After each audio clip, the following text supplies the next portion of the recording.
It's 11 p.m. I've just got done working a 12-hour shift, but there are some things that I wanted to talk to you about that I've been working on with my managers, specifically in regards to habits, and more specifically in regards to habits that retain staff. Every restaurant owner knows the sounds of their own business.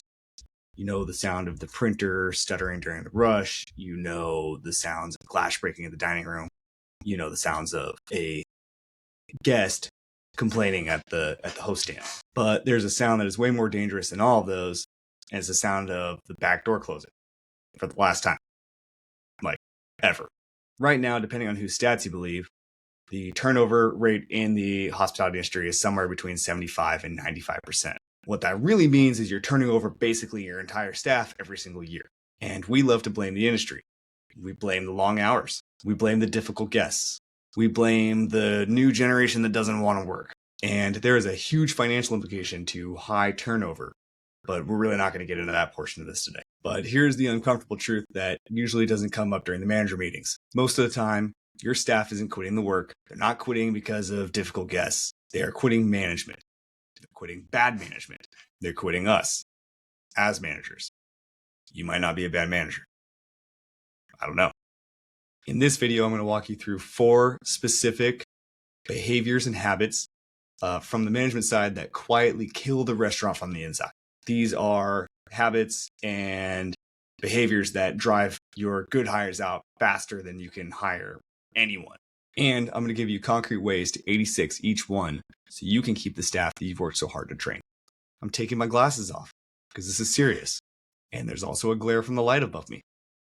All right, let's get into it. And let's start with habit number 1, the one that I like to call the invisible manager. You know exactly who this is. Or maybe you don't because they're never around. This is the manager who is everywhere except where they're supposed to be. When the rail is full, the tickets are dragging, and the servers are deep in the weeds, nobody can find the manager. They're doing inventory or checking their emails. They're mysteriously busy in the office with the door closed. But then, and this is the part that drives staff crazy, and for me as a manager of managers, it's the part that drives me crazy. The second the rush slows down, they magically appear. And suddenly, they have plenty of time to point out side work that wasn't done and shirts that aren't tucked in. And you know what that feels like from the restaurant floor? It feels like betrayal. The staff thinks we're out here bleeding for this place, sweating through the rush, and you only show up to criticize us when the hard work is done. That's no way to lead a restaurant.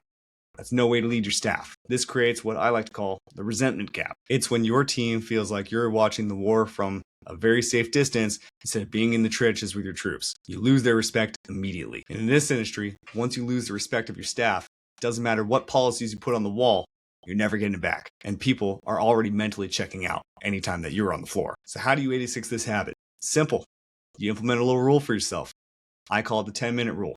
Anytime the business is open, anytime one of your restaurants is open, you should be spending no more than 10 minutes off the floor. Now, I know there are going to be circumstances where this just isn't possible, and there are going to be things that come up, but set this rule for yourself and try and stick to it. Set a literal timer on your phone if you have to. If the doors are open and people are in the building, your default position should be on the floor, ready to fill in wherever needed.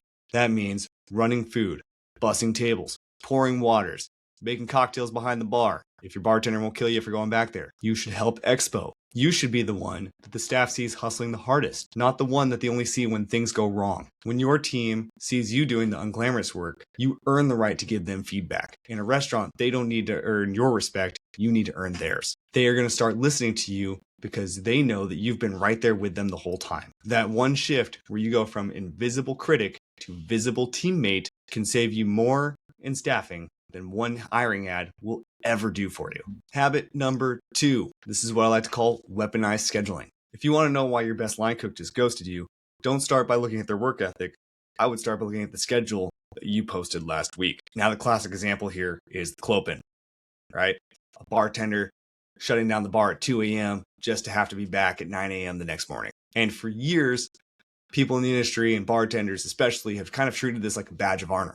We say, well, that's just business, or we take pride in the long hours that we work. But the real here is that isn't the business. It's really just mismanagement. That is a failure to staff correctly. Think about when you post the schedule. Are you the manager that's posting a schedule 11:30 p.m. at night for a schedule that releases Monday morning?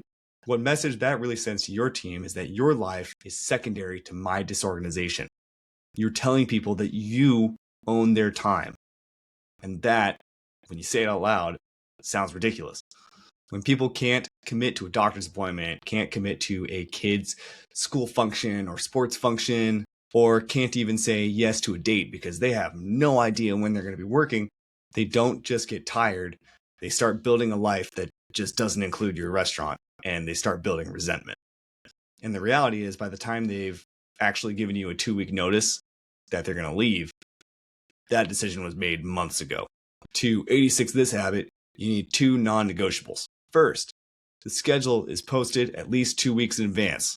Now, some of you might hear me say that and think, well, duh, of course, we've all done that. And we've been doing it this whole time. But believe me, there are people out there that actually need to hear that. This forces you to think more like an operator rather than a manager who's just creating a schedule and reacting out of panic. The second thing you can do to 86 that bad habit is you can build in minimum rest periods in between each shift. 12 hours is a good starting point. So if you close at 2 a.m., you won't be back in shift until at least 2 p.m. This creates some balance for your staff as well. And it gives you a hard and fast rule that you can use when scheduling to kind of move people around. The one hard and fast rule you should use during this is that if someone closes, they do not open. Now, I can already hear some of you in the comments saying, but Nick, we can't do that. We don't have enough staff. And if that's true, that's your business model waving a giant red flag in your face. Over-relying on the same 3 people to plug every single hole in your restaurant is exactly how you lose those same 3 people. Respect your staff's time, and suddenly you look a lot more appealing than any of the restaurants on the same block as you. Habit number 3. And this is, to me, probably the most important one on this list, and it's the one that I see the most often with managers, especially new managers. I like to call this habit the mind reader. This is when we get mad that something wasn't done right, but we as managers never clearly defined what right was in the first place. You've probably said this phrase, or at least thought it. I shouldn't have to tell them that. It's common sense. Well, I hate to break it to you, there's no such thing as common sense, especially in a restaurant. There is only trained and untrained. If your closing side work looks different every single night, that's not a staff problem. That is a system problem. You cannot hold someone accountable to a standard that only exists inside your head. So instead of expecting mind reading, you make the task brain dead simple. If it's not written down, it doesn't exist. Closing checklist, opening checklist, prep list, table setup standards. These should all live somewhere where your team can see them at any time. Laminated sheets, printed binders, even a shared folder that everyone can access from their phone. For example, take table setup, and let's take a new hire. Don't just tell the new hire to set the table properly. Set it yourself, take a photo of it, and mark up the photo. The fork goes here, the knife goes here, the water glass goes here. Whatever you have to do as a manager to make sure that there is no mistaking exactly what we're looking for from a training perspective. Then you're going to go take that photo and you're going to post it in the server station so everyone sees it. And then no one has an excuse. Not even you. When you remove the guessing game, 2 things happen immediately. Their performance will go up and the frustration will go down for both you and them. Most people don't wake up trying to do a bad job. They're just operating with partial instructions. Give them clear, visible standards. When you do that, you don't have to raise your voice. You don't have to get annoyed. You can just point at the photo you post on the wall that you both agreed on. It's that simple. Habit number 4. This is probably the fastest way that you'll tear apart an entire team, and it's what I call the public execution. This is when a manager chooses the service floor, the pass, the service bar, any public area to just tear into somebody. I have literally never seen this happen and someone doesn't end up just quitting or walking out within a week or 2. When you light someone up in front of guests or coworkers, you're not building a standard. You're tearing apart every standard that anybody in the world of hospitality has ever set. It's even in the name of the industry, hospitality. That includes not just the guests, but your staff as well. You aren't teaching the lesson. You are performing your own frustration, and you're letting your ego drive the bus. Imagine if someone did that to you. Think about it from the guest perspective. If a guest sees a manager tearing in or disciplining a server or busser or bartender, anyone on the floor, they're not thinking, wow, that manager has such high standards. They're sitting at their table going, I feel awkward. That was uncomfortable to watch. I feel bad for that server. Poor you having to go through that. And most of all, they're thinking, I'm never coming back. And the employee that you're yelling at, they're not absorbing your feedback. It's not even feedback. You're just yelling at them. And their brain goes immediately in survival mode. They're standing there staring at you, calculating how quickly they can figure out how to get away from you. You aren't fixing any behavior doing that. You're just breaking relationships and burning bridges. To 86 this habit, there is a really simple rule. It's an age-old rule that many people have heard of before. Praise in public, coach in private. When someone nails it and they do a good job, whether it's the ingenuity of how they took a table, which just happened to me with the server at Thanksgiving. I saw a server dealing with a large party with 16 guests, and we had a semi-set menu for our Thanksgiving dinner. The way that he was able to create an interaction with the table that made it somewhat performative and fun and interactive for him to very quickly and very easily get around the entire table to take orders was really cool. It was fun to watch. Those types of things are the types of things that should be praised in the middle of the floor in front of other people.